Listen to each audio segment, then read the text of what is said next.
Governor Perry, what specific commitments can you make today about public transparency, including full disclosure of investors, government incentives, and annual environmental and employment reports for the Fermi America project?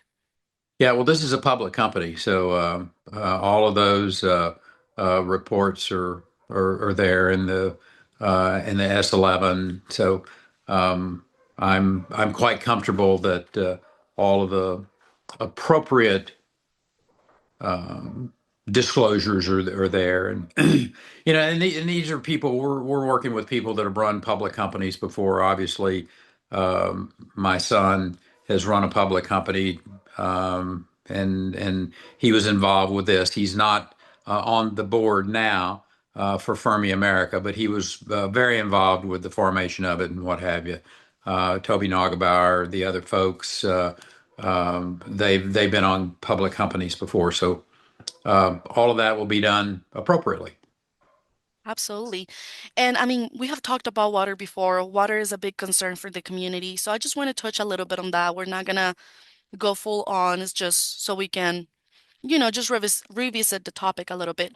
How much wa I'm sorry, the background.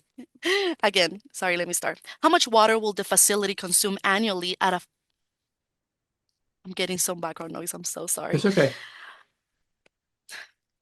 How much water will the facility consume annually at full operation, and where will the water come from, specifically considering regional drought risk and agricultural dependence on aquifers?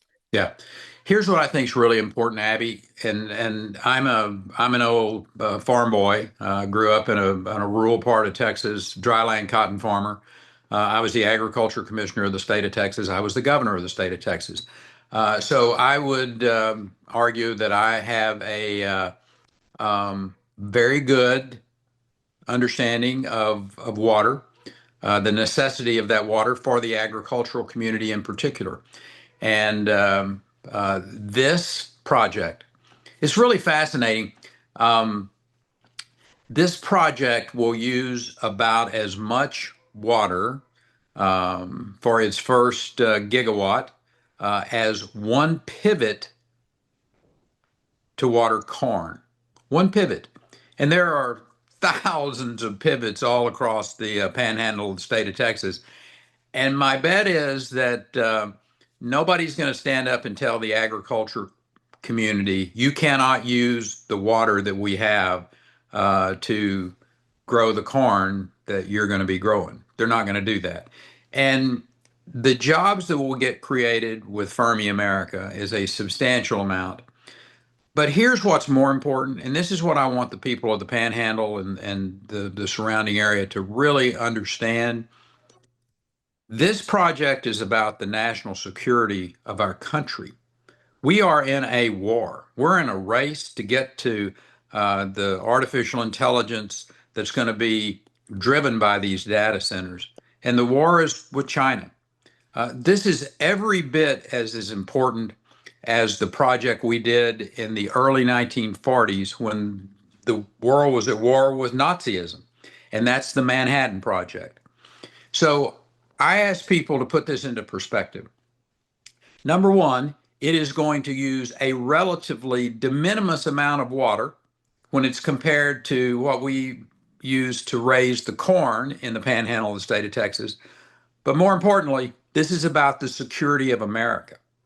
This is about the United States winning this war. We've got to win this war. I mean, the Chinese, this is about Western civilization, Abby. I mean, nothing less.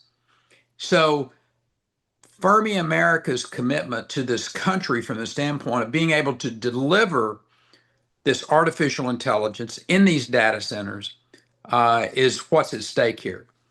Are we going to use some water? Yes, but in the grand scheme of things, this is a very, very small amount of water. And actually, America's always been good about innovating.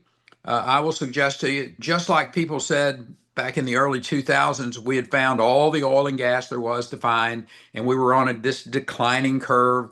Uh, Except George Mitchell didn't believe that. He believed that with hydraulic fracturing and then the innovation of directional drilling, we were able to take this gas out of these fractured oil and gas formations and literally change the world. I will suggest to you, we'll find that same type of innovation for these data centers from the standpoint of the water that they're going to be using all across the country. So I think I get it. We've talked about water in the state of Texas always. We're a drought uh, ridden part of the world. The blessing is we're sitting on the second largest aquifer in the United States, the Ogallala. It is rechargeable. Uh, let's use our innovation and uh, our universities, our private sector working together to find ways to use this water, whether it's in the agricultural sector or whether it's in the AI-driven data center section. How to use water more efficiently, come up with some great innovation, but don't get confused about what's the really important part of this project, and that is about this race that we're in against the Chinese and artificial intelligence, and we've got to win it. Absolutely. Thank you for that. I mean, I've been talking to many people regarding this project from both sides, and what I'm hearing the most from the community is that they're afraid that future generations won't have water. So that's their main concern, the community. Just, this data center taking up so much water that there won't be enough for future generations. What would you have to say? So Abby, let me ask you, when you have that conversation with them, do you ask the community, are you concerned about the amount of water that agriculture is consuming? Do you have that conversation with them? Or is it just about, oh, this is a new source of use of the water and we're concerned about it? I guess what they were telling me, we did talk about agriculture, and I mean, they were saying that agriculture benefits the community as well. It's something that So has been part don't of the you think panhandle. the Fermi America will, with all of the jobs that it will be creating, and not even mentioning if we have the opportunity to win the race against the Chinese on artificial intelligence, is that important? Would we 70 plus years ago had this conversation and said, well, we're concerned about building this plutonium manufacturing facility in the Columbia River Basin because it's going to do X impact on our environment. But we wouldn't have to stop the Nazis from taking over Western civilization. I cannot impress enough on people what's at stake here when it comes to national defense. And this idea that you would say that a industry that is going to use one pivot of water a year versus all of the thousands of pivots that we've got out there producing corn. And what's the corn used for? In most cases, it's used for ethanol production. And I get it. I'm an agriculture boy. I get this. That's a good thing. Agriculture is the lifeblood of the panhandle. But for those individuals out there that are trying to conflate the amount of water that Fermi America is going to use with the agricultural community, they're not being honest. Let's be honest about this. One pivot versus thousands of pivots, the jobs that's going to get created, but more importantly, the defense of America, of Western civilization that the artificial intelligence is going to have on the future of our country, the future of our children. People want to talk about, well, we're concerned about the future. You better look to the East and to China and to what their plans are for Western civilization. And I'll suggest to you, it's not good. We've got to win this race. And Fermi America is the tip of the spear. Thank you. I guess that takes me to my next question. How many permanent full-time jobs will be created locally, and what specific training or apprenticeships, partnerships will ensure Panhandle residents, not out-of-state contractors, fill them? Yeah, I'm going to pass you off to somebody else that can give you the number of how many full-time jobs and what have you. But here's what I will share with you. The number, there's two limiting factors when it comes to artificial intelligence and the building of these data centers. One is energy, and that's where Fermi America comes into play and will be a substantial developer of the energy, both natural gas, combined cycle plants, nuclear power. There'll be some battery storage, and there'll also be some solar in that mix. But the big drivers will be natural gas and nuclear, small modular reactors, which next door to Pantex, which has been dealing with nuclear materials for coming on 80 years now, and we know the importance of that, and we know the jobs that get created by that. So power is one limiting factor. The other limiting factor is having the trades, men and women, the HVAC, the welders, the electricians, the plumbers, to build and construct. There will be a massive building project. My memory serves me correctly, it's over 5,000 jobs that will be created over the next decade as they build this facility out next to Pantex, out by the Amarillo airport. So you got two limiting factors: power and the trades. That's going to create a huge number of jobs. Amarillo College, West Texas State. I suggest your high schools will have trades, jobs, training right there in Amarillo high schools and the surrounding areas in Randall, in Carson counties as well. So a lot of jobs get created out of this. But again, I want to go back to what gets overlooked all too often: the national security aspect of this and the importance of America winning this race to artificial intelligence dominance. Okay, thank you for that. Great. Yeah. Well, I have uh other questions. Will local taxpayers or counties be asked to provide infrastructure upgrades, tax abatements, or subsidies? Those will all be on the table. I would suggest I'll leave that to the local, your county commissioners, your county judges to decide whether or not those are things. I haven't heard of those being talked about. I was very actively involved in economic development while I was the governor of the state of Texas. We were very successful.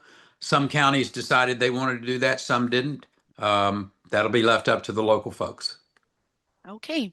What independent oversight or third-party safety review will monitor the nuclear and AI infrastructure for both physical and cyber risks? And will those reports be public? Yes, the same folks that oversee our nuclear industry today, the Department of Energy, which I had the great privilege of being the Secretary of Energy. And here's the interesting thing, Abby. Um, Pantex has been out there since the 1940s. They've been dealing with high explosives. They've been dealing with nuclear materials. The people of Amarillo understand the importance of that role, but they also understand the safety of it. They're probably into their third generation of Panhandle residents who have been employed at Pantex. They understand what's going on out there. They understand the safety measures that are put in place. So for 80 years, no one has legitimately, I'm sure there have been some political activists from time to time get up and, wave the white flag or what have you. But the point is, that is a safe facility. It's a proven safe facility. It is a job creator. And the people of the Panhandle are very, very supportive and proud of it, just as they will be with this expansion by Fermi America, partly because of the national defense side of it and our role, just like Pantex, is a national security um, project. And its impact on the Panhandle and its impact on America is very important. Fermi America is an addition to that. And I suspect in 10 years, as it becomes in its mature state, that the people of the Panhandle will be just as proud of it. Thank you for that. And I guess this one relates to the other question. What regulatory agencies, state or federal, currently have jurisdiction over the Fermi America project, and how can the public participate or comment during the permitting process? This is no different than any other project that's out there. There's a host of state agencies that would have oversight here. The Texas Natural Resources, TNRCC, the um, the local state uh, agencies that would oversee it. So this is no different than any other project. And the way to have your voice heard is there. It's always been there. I suggest it always will be there. As both a co-founder of Fermi America and a former governor and energy secretary, what personal responsibility do you take for ensuring this project is environmentally sound, economically fair, and publicly transparent, and not just another speculative tech venture? So this is a public traded company. We have, and I'm on the board. So we have clear procedures, clear rules that you follow as a public company. Um, but you ask, I think, a little broader question. Um, for 40 years, since 1985, I've been either a member of the Texas legislature, the agriculture commissioner, the lieutenant governor, the governor of the state of Texas for 14 plus years, and the secretary of energy. During those 40 years of period of time, I was very transparent. I had rules and regulations that oversaw my engagement in all of those.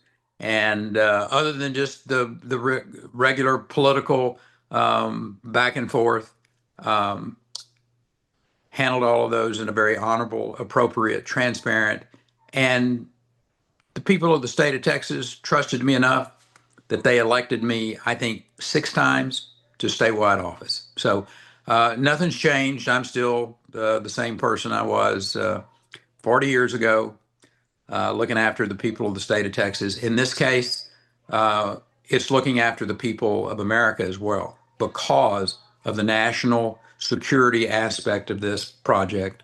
It is so important to not only America, but to Western civilization that we win this battle for dominance in artificial intelligence. And Fermi America, I will suggest to you, is one of those that's going to lead that charge. Absolutely. W- And now we're going to talk just about the meeting next Tuesday. So those are the last two questions, and we should be good. Would there be would there be anything in the water agreement that could limit the amount of water Fermi receives if we are ever in drought restriction? I'll leave that to the folks that oversee that and what have you. I think the key is if Fermi, excuse me, if Fermi is treated as you would treat agriculture, I think that that would be a fair position to be in. So again, I think there is an overreaction from my perspective. Um, when you put it into perspective, when you understand how much water are we talking about using, one pivot out of thousands of pivots, one is what Fermi is going to use. So if you're going to say we're going to restrict this one use of water, but we're not going to restrict these others, there's something inherently unfair with that. Um, and again, I get back to, and I'm going to drive this message home really hard. This is about the security of this country that we're talking about. This is not just about another use of water. This is about the potential future of America. We've got to win this race. And for my last question, if council voted no on Tuesday, what are your other options? Well, I don't think the council is going to vote no. So I think the council understands the importance of this, not only from an economic development standpoint, but more importantly, they understand. the the balance, if you will, on the very small amount of water in the grand scheme of things that this project is going to use versus what they see being used every day in the panhandle of Texas for a host of other industries, including agriculture. So I've got great confidence in the common sense of the council, and I suspect that they will look at this appropriately and basically say, "This is good for the Panhandle. This is good for our people, and it's going to have a de minimis effect on our aquifer." I think those were all my questions. You're the Thank you best. so much. You No, take thank care of you. yourself. God Thank you for bless you. everything, and you as well. And yeah, have a nice day. Thank you for Yes, everything and your ma'am. time. Bye Bye bye. bye.